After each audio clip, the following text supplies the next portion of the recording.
this is H1. We're going to be running it back with another episode talking about chess knowledge, chess wisdom, and chess understanding. Today we will be going over the new and improved chess.com personality test. Now, the previous personality test was like on a different website. It usually said that I was like a positional attacker, comparing me to like Botvinnik, which I haven't had that feeling of playing like Botvinnik, but that is a huge compliment. And so let's see what type of compliment, or maybe I might get like a different personality from the chess.com test. So let's get started. So chess.com sends us to this website called chesspersonality.com. And let's just get into it right quick. I gotta accept the cookies and let's take the quiz. So the first question that we have here is, have you ever broken anything after a difficult loss? And then it shows some weird meme by Danny Ranch in a pawn costume with an explosion behind him with the queen, knight, and rook and knight. Oh, okay. So the two choices that they give me is, yes, I have broken something physically near me or emotionally inside myself, or no, I just move on to the next game. This is a very hard one because, okay, I never broke anything, but emotionally speaking, there's been times where I just played game from game from game from game. I guess that is technically moving. You know what? Let's just say that we move on to the next game. The second question, if you could only play one time control for the rest of your life, which would you pick? Yeah. I'm sorry, guys. I'm going to have to go bullet. Bullet is just so much fun, even though, I'm trying to get better, play a lot of rapid games. Bullet is just so much fun, and I would rather just play bullet for the rest of my life. Whatever. Fine. I digress. I actually might change my mind in the future, weirdly enough, on that topic. But anyway, the next question, which superpower would you rather have? Infinite perfect opening knowledge or fastest mouse speed on the internet? Nope. Infinite knowledge of openings. I don't care about speed, even though I guess you can argue both ways, but no, I just want infinite opening knowledge. I think that could get me through a lot of classical games too. It's 1 a.m. Next question. It's 1 a.m. on Friday, and your opponent just flagged you in a completely losing position. What do you do? Go on tail to tail 4 a.m. and lose 100 elo? Call it quits and head to bed? I usually call it quits and head to bed. I'm that type of person. I know most people would be like, that is insane. What is wrong with you? But usually when I'm playing chess personally, not when I'm streaming, but when I'm playing chess on my phone or like on my own spare time, I just call it quits if I'm losing too much, and I'll go play some Tekken or something on my PS5. Let's see. Next question. How many moves ahead do you typically calculate? As far as I can, only one move, the best move. Why isn't there like a middle ground? Because I calculate some. I calculate some. You know what? Let's just go with the only move, the best move. Because sometimes when I'm playing bullet, you can only calculate one move. And usually, even in a rapid game, I'm usually better at finding the move that gets me into the next phase of the game. You know what I mean? Probably not against a grandmaster, but against people my own level, I usually find that move that stumps them into thinking longer than me. When you look at a chess position, which are you more likely to do first? Evaluate each player's king safety, count the material. And then we got some weird meme of Magnus Carlsen counting material. I never usually count material. Yeah, I never usually count material unless my opponent is sacrificing something. But yeah, king safety is utmost important. So we're just going to go to that. Next question. In this popular opening position, black is threatening the a2 pawn. How would you respond? And for everybody that is just listening to this on the podcast, there is a free pawn. The queen is attacking the a2 pawn, and it is free to capture. But there are some consequences because the queen kind of looks like it could be trapped on the a2 square. Uh, Two choices that they give me. Castle king side, I would complete my... Oh, wait a minute. No, okay. So they want me to play from the perspective of white attacking my a2 pawn. And so they're giving me the option to either give away the pawn for more activity of development with the sacrifice of the pawn, or do queen d2, Protect the pawn, develop, and then castle, or trade queens, no problem. Wait a minute. I would develop and defend the pawn. I have no problem trading queens after c takes on d4.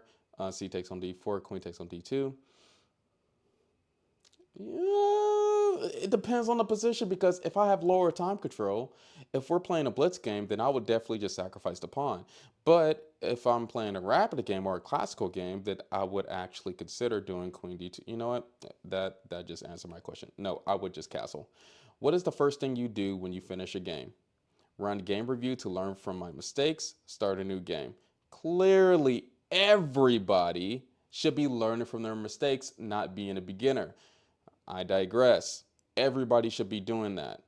Even if you won the game, learn from your mistakes. Not every.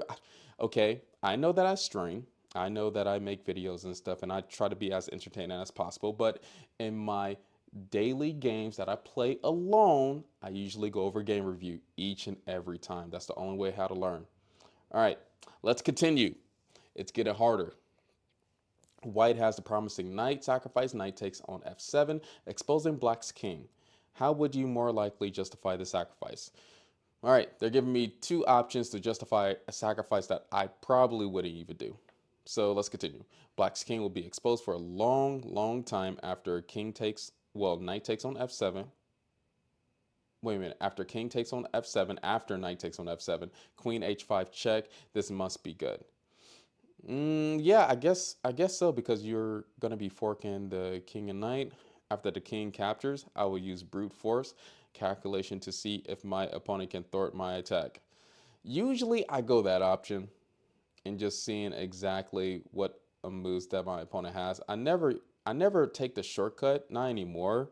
I used to in the past, but it never helps me out, and so I just think that I would just calculate exactly what my opponent can do. Imagine that you are playing your first ever in person tournament game. How do you feel? You got two options. I'm so nervous, or I'm relaxed. It's just a game. Me personally, first game, was I nervous at chess tournaments? I've been to a lot of them. I think I get nervous, but yeah, I get nervous. I get nervous. I'm not as nervous as making a mistake in a chess game, but I'm so nervous of usually other stuff around the chess game. I'm not even gonna lie. It's not even about the chess game. It's about how the person think about me across the table, stuff like that, which is very silly to be thinking about in a chess game. But it's just me. Next question: what would you play in this position? Oh, sorry guys, who's listening to me, but for the people who are listening, it's like a stonewall type of structure, and they're trying to get us to do two options, which is I could not resist the sacrifice, bishop takes on h7, or I would make a move to improve my position, more to prepare an attack. And that is more like me, the second option. I never just go for a sacrifice unless there's a clear-cut plan on how to deliver checkmate or how to get the pieces back. I don't like those Mikhail Tal type of positions or structures. All right. Next question. And we got how many more? How many more? Like nine more? How do you react when your opponent starts trash talking you or talking trash? Two options. It's all part of the game. Anyway, I started the trash talk, or I don't like it, but I keep calm and focus on the game. Mm, I wouldn't say I don't like it. That's kind of a stretch. Why is it always the complete opposite? It definitely depends on the scenario, the environment, etc. Because I don't think I'm the type of person that would start the trash talk, but I don't think I'm the type of person that will not like the trash talk. If somebody starts it, then I'm gonna finish it. And so what am I more like though? What am I more like? Am I the type of person that leans more on the talk trash, or am I the type of person that just nah? Just depending on how I grew up, I'm gonna just pick the first option because I like that more. It's a little bit more entertaining if both players are trash talking each other. Your opponent just played King E2. How do you feel?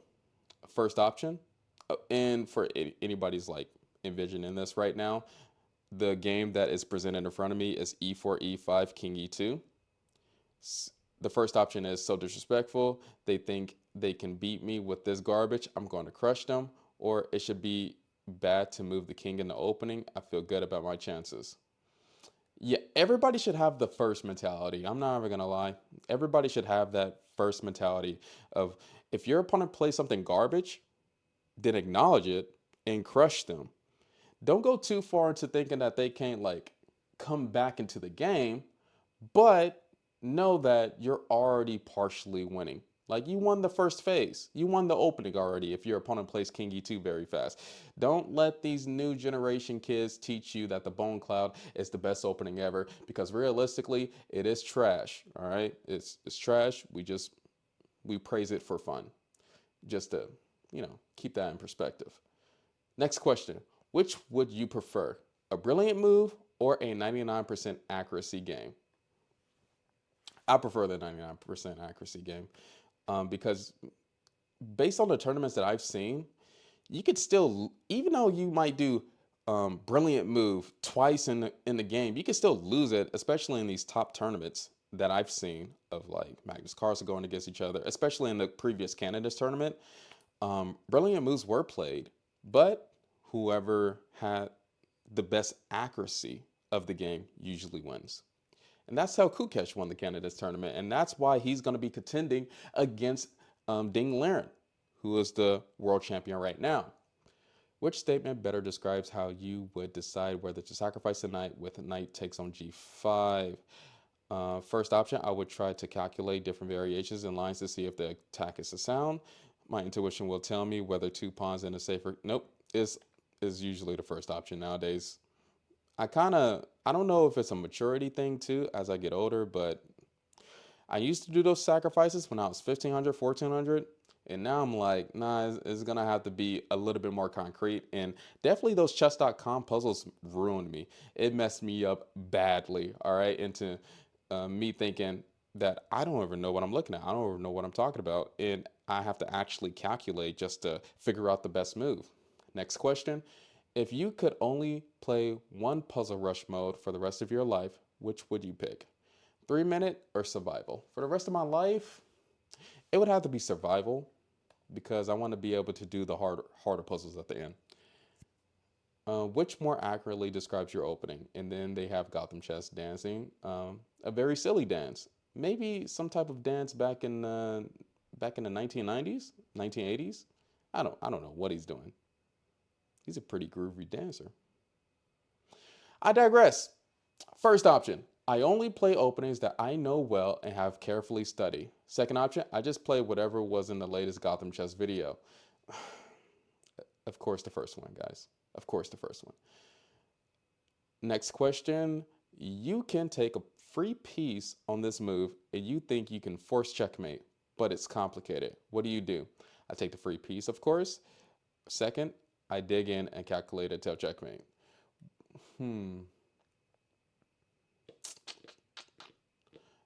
Yeah. Mm, I used to be that free piece person. It definitely does depend on the time control, but I think I would much rather. I mean, if it's an easy win, and if I can't see the checkmate after spending a little bit of time, I'm pretty sure I'm just gonna take the free piece and not go into the complicated variations. I mean, a win is a win at the end of the day. Next question. White just captured your knight on f6. How are you more likely to recapture this piece? All right. Ooh, both options are pretty nifty because, okay, two options. G takes on f6. I double the f pawns. I plan to castle queenside and use a newly opened g file to attack white's king. But bishop takes on f6. I would capture with the bishop, activating my bishop pair while maintaining a healthy pawn structure. That's kind of hard, but I'm usually this is so weird about my personality too when it comes to chess.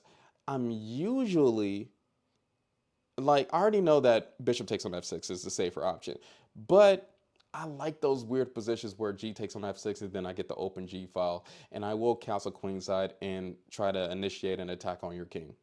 Next to last question. All right, we're here. In this position, which would you play first? Knight to f3 or f4? Definitely knight to f3. Come on. All right. This is what chess.com is telling me that I am. It's saying that you are a magician, the magician of chess. Okay, what do they mean by that? Magicians know how to set the board on fire with the B. What the is that? Two V's or a W? Okay, I can't read right now. With the BV of spells, tactics, and combinations at their command. Magicians weave together incredible sequences. Despite their knowledge, magicians can still be fickle, letting their emotions guide their decision making in critical positions. I think I'm somewhat like that. And it's giving me like 4 different bars. So the first statistic that it's given me is intuition and calculation. And I kind of lean more towards calculation, even though in my younger years, I sort of leaned more on intuition. And then there's a attacking and positional scale where I lean more on the attacking side, a calmer emotional scale, sort of in the middle. I'm not gonna lie, it's saying it guided me sort of in the middle of that, which is cool.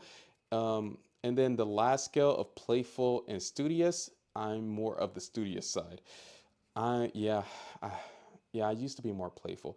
I think that just comes with age, honestly. Some of these things, even though I mean, you got these young kids nowadays in the Canada's tournament that are way more mature than back when I was 12 or 11. I mean, I could never dream of myself being 10 years old and beating Magnus Carlsen, but look at the generation that we're here now with. All right, it says that I'm like players like Alireza Firouzja. Um, in every chess personality that there is on chess.com, there is Anaconda, not the what's that chick's name? I forgot that chick's name, but not that type of Anaconda. Artist, assassin, caveman, grappler, no Diddy, inventor, jester, machine, mad scientist, no Jeffrey, magician, mastermind, professor, romantic, swindler, technician, wild card. I wonder what you got to be wild card. That's kind of a weird one. Wild card is more intuition. The wild card is more intuition, further on the positional scale, a little bit more emotional, and all playful. Weirdly enough, I thought that a wild card would be on the attacking side, and they're saying that Eric Hansen is sort of like a wild card, which I guess that is how he plays, but when he's playing bullet chess, he is super aggressive. Not he's not the same as he plays when he is doing chess games in classical. So yeah, interesting. If you want to look up your chess personality, you go to chesspersonality.com and this should pop up, and it should be by chess.com. All right, guys, this was good for today, and thank you for being here. Let's keep on fighting to the end, staying focused in chess and in real life too. Peace! All I was thinking about is Contra.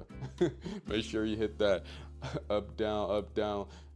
What is that? AB, up, down, select, start. I don't know what the codes are. I haven't played in a while. Peace.